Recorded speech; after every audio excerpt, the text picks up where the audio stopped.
In this video, we'll go over four main gas chem concepts, starting with ideal versus real gas theories. So the ideal gas theory says that the volume is the volume of the container. There are no attraction or repulsion between gases, no intermolecular forces, and particles are in constant random motion, traveling in straight lines, and are far apart. The real gas theory says that the volume does not equal the volume of the container, and gases do have attractive forces between them, causing lower pressures because they don't hit the walls of the container as often. So real gas theory and using a real gas equation rather than an ideal gas equation matters most when the gas is reaching its condensation point, so low temperatures and high pressure. So this matters because when gases are at low temperature, they're not moving as quickly, so they have more time to hit each other and interact. And so that's going to allow the intermolecular forces to happen more because they have more chances to interact. And then for the high pressure, they're just bouncing off the walls so much more quickly. And so they need more space. So that affects volume. Okay, let's talk about PV equals nRT, the ideal gas equation. So let's go over what the letters all mean. So P equals pressure, and it has to be in atmospheres. V equals volume, it has to be in liters. N is the number of moles. R is a gas constant with complicated units that end up canceling out, so just write 0.0821. And then T is temperature, which is in Kelvin. This is the real gas equation, and these constants A and B. A is correcting for attraction, and B is correcting for volume. And then there are other reasons for having the moles and the volume being divided and then taken away from the volume. But for now, you probably just need to know that A is corrects for attraction and B for volume. So let's do a sample problem for PV equals nRT. At what temperature in degrees Celsius will 0.654 moles of neon gas occupy 12,300 milliliters at 1,480 torr? Okay, so these units are not in their right units. We need to change them. So we're just going to start by changing 12,300 milliliters to liters, and I'm assuming you know how to do that, but I'll show it anyway. And then we're going to change 1,480 torr to ATM, like this. And then we'll go to our equation. We'll fill in 1.95 ATM for our pressure, 12.3 liters for volume, 0.654 moles, which we were given for our moles. Just put the gas constant 0.0821, and then we rearrange them to solve for T. And we will get Kelvin out of this, but they asked for the degrees in Celsius. So now we need to change Kelvin to Celsius, and then you do that by just Celsius plus 273. And our answer is 204 degrees Celsius. Okay, gas collected over water. So this is the equation we're going to be looking at. This is Dalton's law. So gas collected over water, it means there's going to be gas and water. And so depending on what calculation we're doing, we're going to want the gas or we're going to want the water. And so the equation is the total pressure equals the pressure of the water plus the pressure of the gas.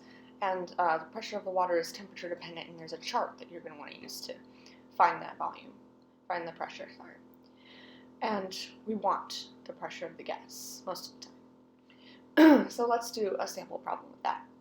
193 milliliters of oxygen was collected over water on a day when the atmospheric pressure was 762 millimeters of mercury, which equals torr.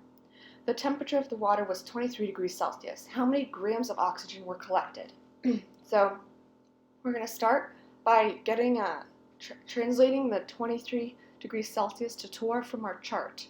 So you can find that chart, but it's just on there. So the vapor pressure of water at 23 degrees Celsius is 21.1 torr.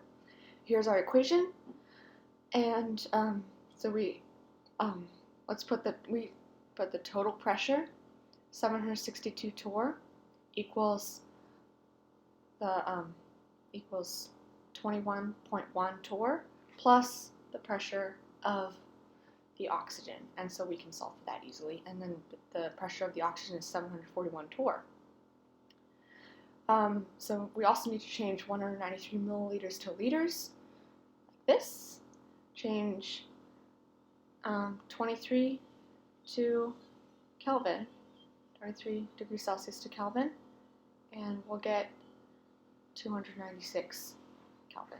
So now we can have the right units to plug all these into our PV equals nRT equation. So 0.975 atm, volume is 0.193 liters. We don't have moles, so we'll just put 0.0821 as our gas constant, and then 296 Kelvin for our temperature. Rearrange to solve for moles, and we get our moles, but they ask for it in grams, so we're going to change moles to grams using molar mass. And there's our answer. Okay, finally we have mole fractions and total pressures.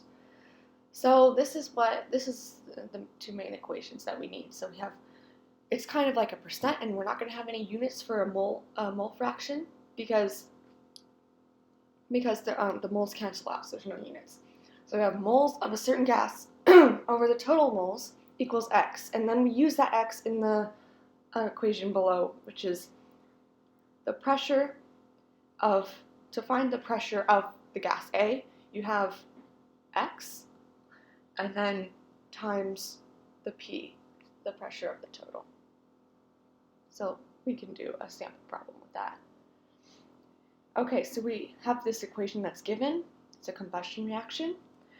So when 0.5 moles of methane is heated with 2 moles of oxygen, the above reaction proceeds to completion. Determine the partial pressure of all gases present after the reaction if the total pressure was measured at 1.26 atmospheres. Okay, so we're going to start by making a nice chart to find our final row. So we have initial, change, and equilibrium. Put our reaction on top, and in the question we started with 0.5 moles of methane, and then we had 2 moles of O2.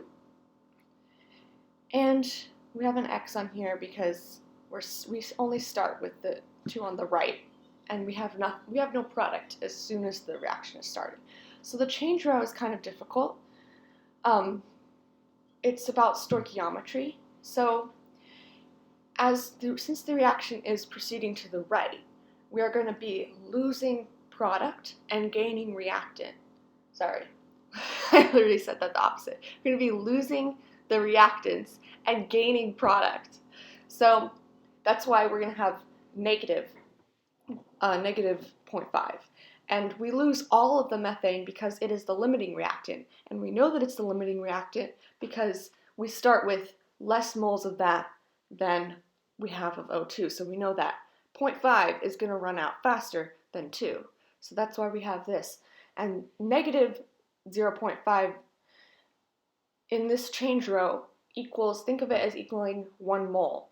So now when we look at the stoichiometry, there's a 2 in front of the O2. So that means that we need to double this 1 mole, the negative 0.5, by 2. And so we're going to get negative 1. And then we're gaining on the other side, so just add those same things onto the other side because we're gaining product. And then we add these together. We got 0 for methane, 1 for oxygen, 0.5 for CO2, and 1 for H2O. Okay, and this is what we need, this row. So all the CH4 has been used up because it's a limiting reactant, so now we need to find X, then find the total pressure.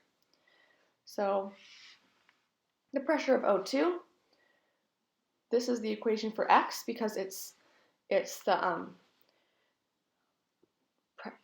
moles of O2 over the total moles, and the total moles we get by adding up the equilibrium row.